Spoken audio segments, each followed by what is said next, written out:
in the convention, but also joining the Women's Caucus.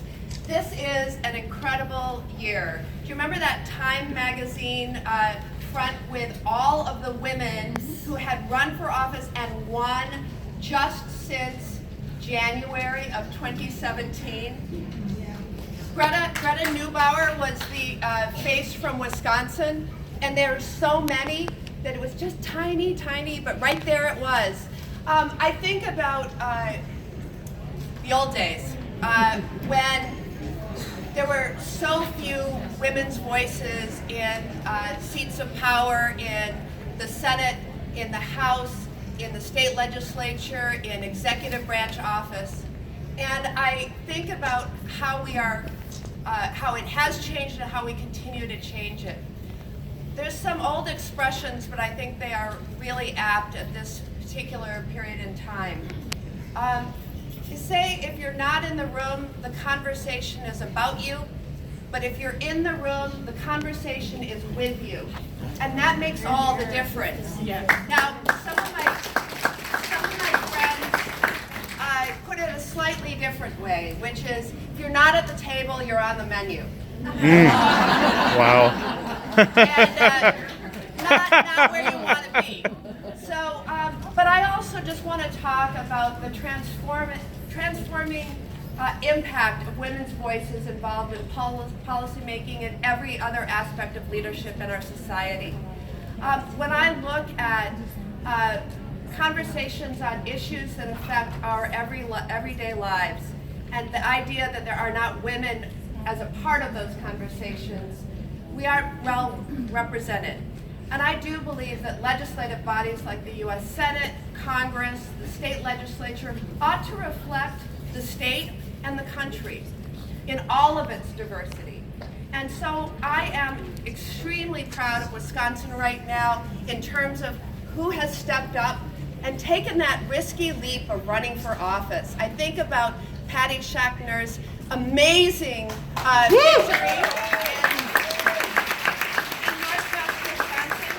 I will say that in her race, that was a state Senate seat that Donald Trump won by 17 points, and Patty won it by 11.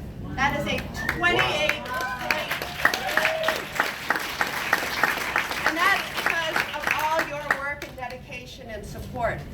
Rebecca Dallet's amazing victory.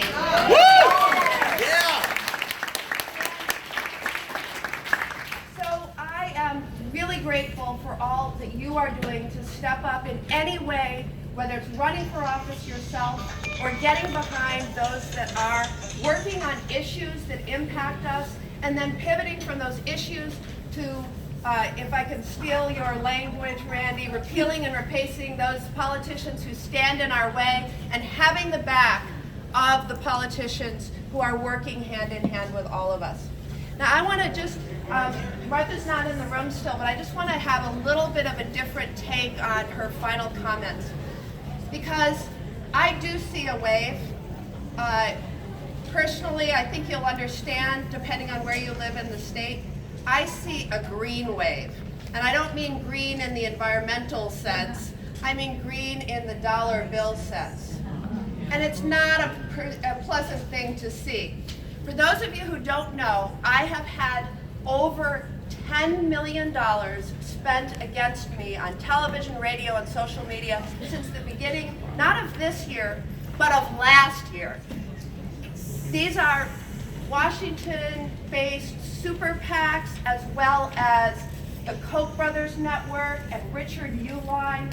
These are folks who really believe that they could get a bought and paid for senator. And I've had more spent against me than any other Democrat who's running for re-election in the United States Senate. It's kind of shocking when you think about it. Why? Well, we're a battleground state for sure, but why?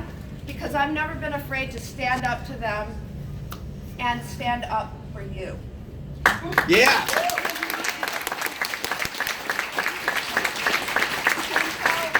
when I look at all their millions that they plan on spending, all I know is I have something much more important than they do. and that's you. And we love you. And I'm grateful, grateful, grateful for all you're doing.